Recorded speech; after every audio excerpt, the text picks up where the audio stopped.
दोस्तों मान लो आपकी सैलरी 60,000 रुपये है और पिछले साल ग्रोसरी का बिल था आपका 8,000 जो अब बढ़कर हो गया आपका 10,000। यानी कि पेट्रोल महंगा, रेंट महंगा, ईएमआई महंगी और यहाँ तक कि रेस्टोरेंट का बिल भी महंगा। मतलब एक्सपेंसेस कंटिन्यूसली बढ़ रहे हैं और आप सोचते हो कोई बात नहीं, सैलरी भी तो बढ़ेगी, लेकिन कंपनी बोलती है कि इस साल इंक्रीमेंट नहीं होगा और कुछ महीने बाद कंपनी हायरिंग फ्रीज कर देती है और फिर न्यूज़ आती है कि इकोनॉमी की ग्रोथ स्लो हो रही है।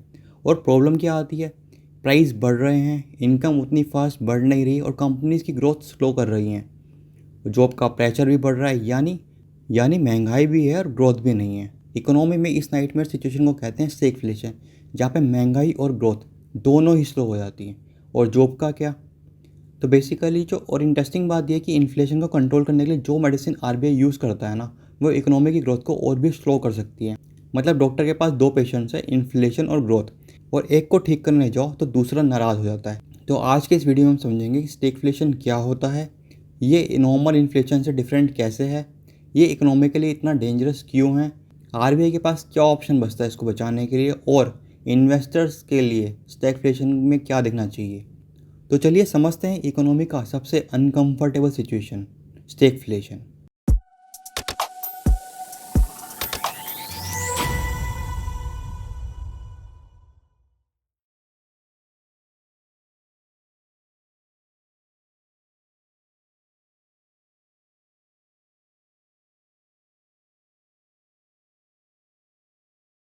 सबसे पहले इसका मीनिंग समझने की कोशिश करते हैं कि स्टैगफ्लेशन होता क्या है। इसको नाम को हम दो पार्ट में तोड़ देते हैं। स्टैगफ्लेशन यानी कि स्टैग्नेशन और इन्फ्लेशन। स्टैग्नेशन का मतलब होता है इकोनॉमिक ग्रोथ स्लो या स्टैग्नेंट हो गई है।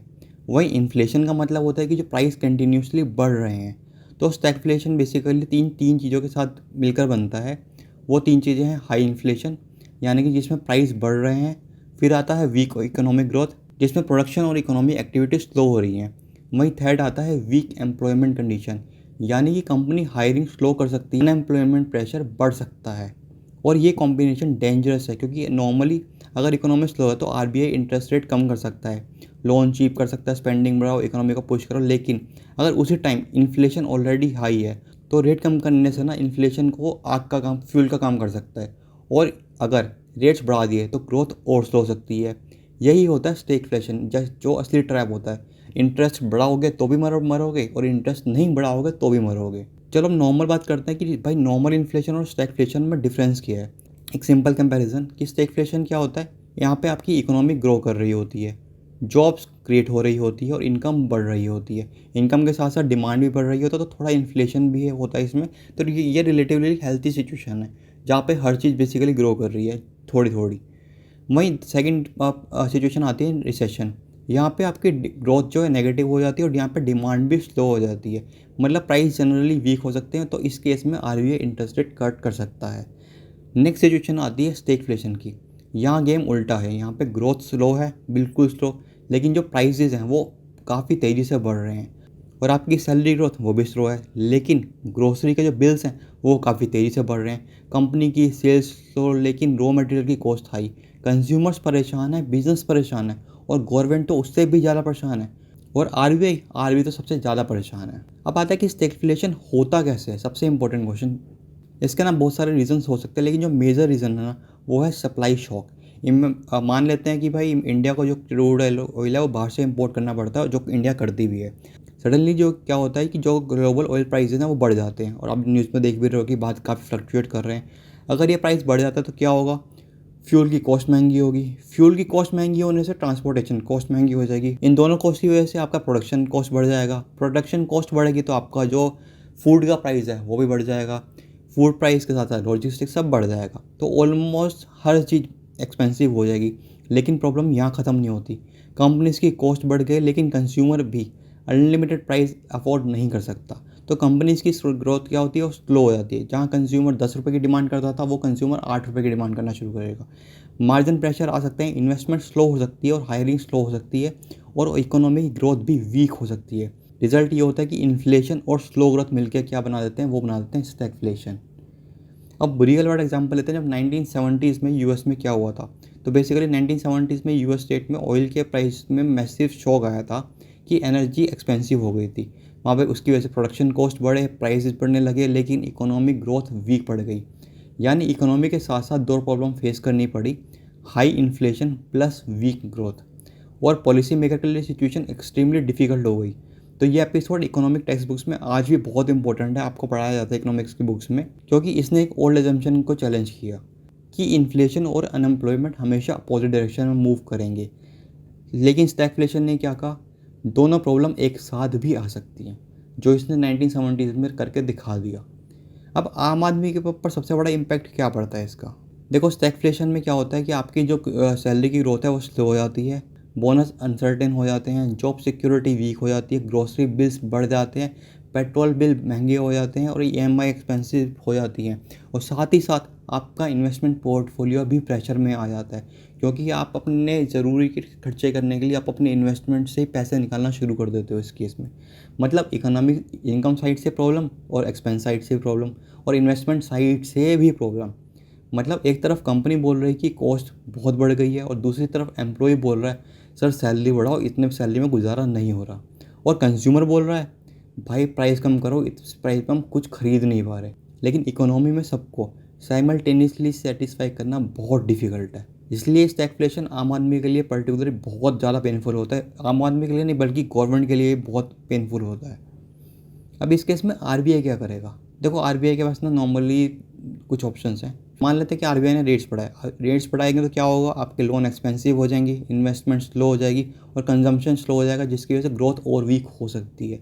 वही उसका जो सेकंड ऑप्शन है कि रेट कम करने का, अगर वो रेट कम करते तो आपके क्या होगी, सेम इंटरेस्ट रेट कम हो जाएगा, यानी लोन्स चीपर हो जाएंगे, आपकी स्पेंडिंग इंक्रीज़ हो जाएगी और इन्वेस्टमेंट इम्प्रूव हो जाएगी, डिमांड बढ़ सकती है और इन्फ्लेशन स्टबन हो सकती है। अगर इंटरेस्ट रेट कम करता है तो डिमांड बढ़ सकती है और इन्फ्लेशन बहुत ज़्यादा बढ़ सकती है।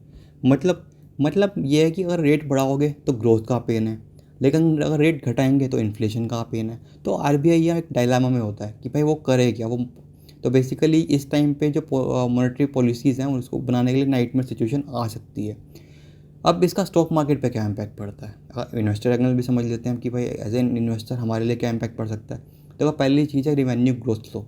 अगर ऐसा होता है तो कंपनीज़ की जो रिवेन्यू ग्रोथ है वो स्लो हो जाती है, इकोनॉमी स्लो हो जाती है, कंज्यूमर स्पेंडिंग वीक हो जाती है और सेल्स प्रेशर में आ जाती है। वही कॉस्ट हाई की वजह से रॉ मटेरियल एक्सपेंसिव हो जाता है, मार्जिन प्रेशर में आ जाते हैं। वहीं इंटरेस्ट रेट हाई होने की वजह से कंपनीज़ की बोरोइंग कॉस्ट भी इंक्रीज़ हो जाती है। अब वैल्यूएशन प्रेशर की बात करें तो हाई रेट की वजह से जो फ्यूचर में प्रॉफिट की वैल्यूएशन वो नेगेटिवली इफेक्ट कर सकती है।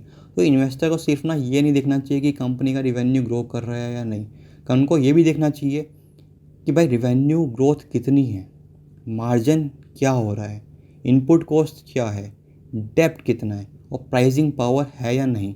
स्टैगफ्लेशन में प्राइसिंग पावर बेसिकली पर्टिकुलरली बहुत इंपॉर्टेंट है।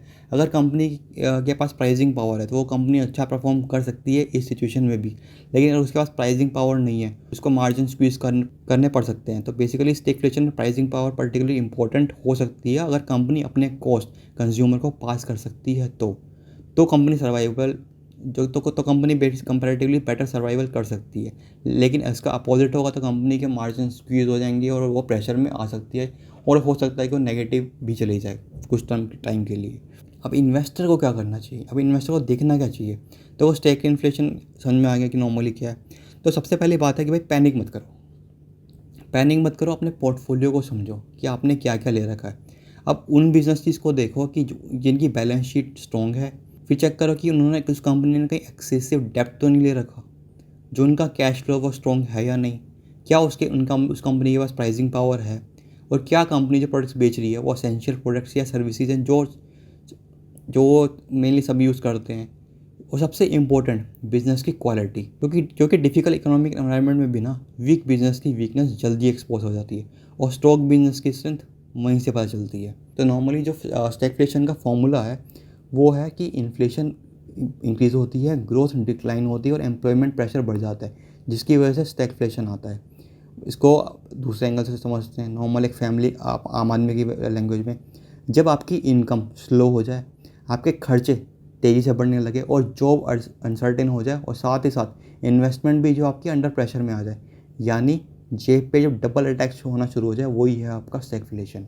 तो दोस्तों ये वीडियो था स्टैगफ्लेशन के बारे में कि स्टैगफ्लेशन एक इकोनॉमिक टर्म नहीं है, ये एक सिचुएशन है जहाँ पे आपको ग्रोथ का बेनिफिट नहीं मिल रहा लेकिन महंगाई का बिल ज़रूर मिल रहा है।